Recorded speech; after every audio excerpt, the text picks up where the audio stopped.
This is the Pal Talk News Network. The views expressed are solely those of the speaker and not necessarily those of paltalk.com, AVM Software, or its advertisers.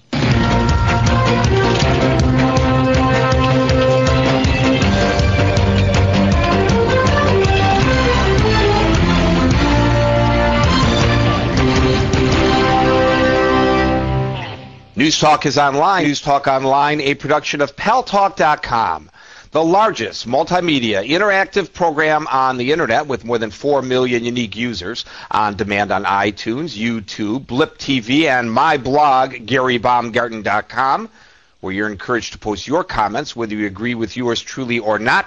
No retribution. And thanks to our good friends at CRN Digital Talk Radio, we're syndicated to an additional 12 million households. I am your host, Gary Baumgarten. I welcome you to the show. What a great day today here on the Pal Talk News Network. Earlier, we heard President Obama, watched him live from the Kennedy Space Center at Cape Canaveral, where he kind of reversed himself when he basically suggested that NASA's budget would be cut so far that manned space flight was no longer in the future. He was under so much pressure from both the scientific and political communities, bipartisan for this one. He now says that he's no longer planning on sending man back to the moon. Been there, done that, over and done. But he wants to see manned space flight continue to an asteroid, which got the scientists there very excited, and to Mars during his lifetime. A real switch in attitude by the president. And then, for the past hour and a half, for those of you who have been with us on the Pal Talk News Network, you saw the first ever, very historic moment in time, debate between the leaders of the three major parties in the United Kingdom in advance of the parliamentary elections, which occur in about 3 weeks. Second portion of the show, we're going to focus on that. But as those of you in the United States know, as do our cousins, for obvious reasons, at the other side of the pond, this is April 15th, tax deadline day, tax day in the United States of America.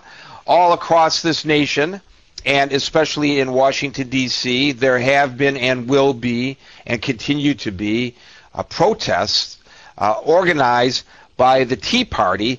But we thought it would be interesting to bring on an historian and author, an author of 14 books, including one book about the Tea Party.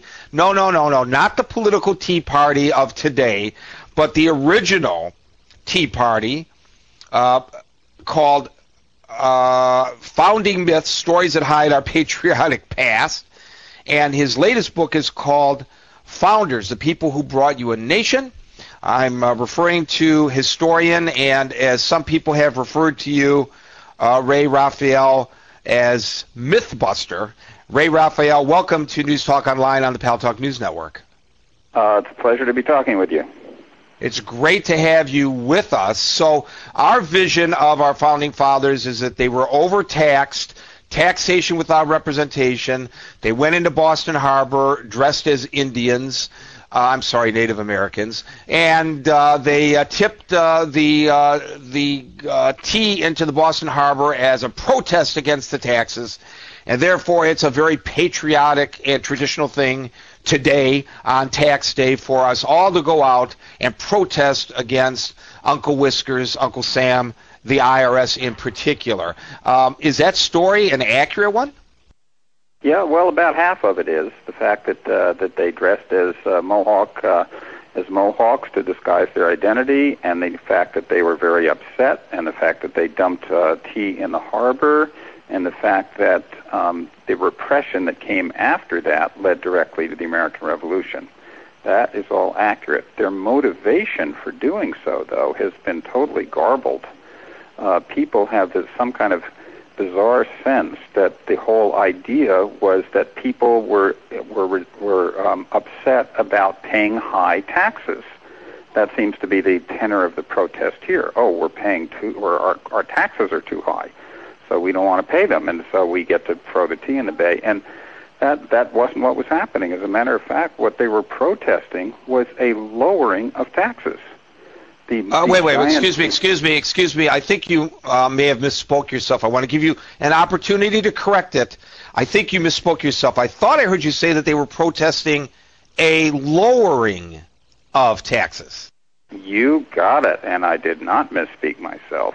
The tax that they were, what happened was they had, for a long time, they had a tax on tea. That was one of the imported items that was being taxed. It accounted for very little loss of revenue for Americans because most people just bypassed it and smuggled tea. And so that was, they just got around that one.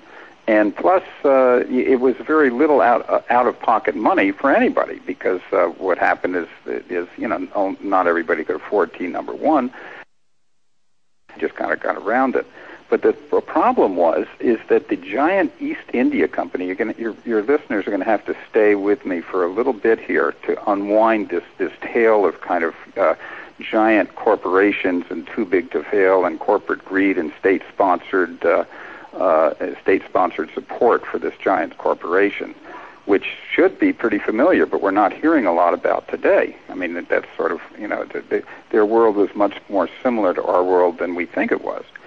So the East India Company was struggling. They had overextended themselves, building an entire colony. They literally owned a colony in India. And they also got too much goods. They had 18 million pounds of surplus tea, and they didn't know where to dump it.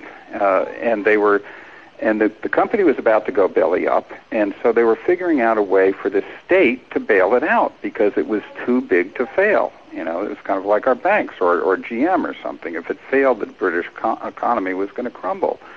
So in that whole talk about how to help these guys out, they said, there were two taxes that they paid on tea, one coming to America and one coming into Britain. They suspended the tax for the giant East India Company going into Britain. That lowered their costs and enabled the East India Company to undersell even the American smugglers. And so what they were protesting was not a raise in taxes. They were protesting this kind of corporate tax break to establish a monopoly to interfere with American trade. That was the direct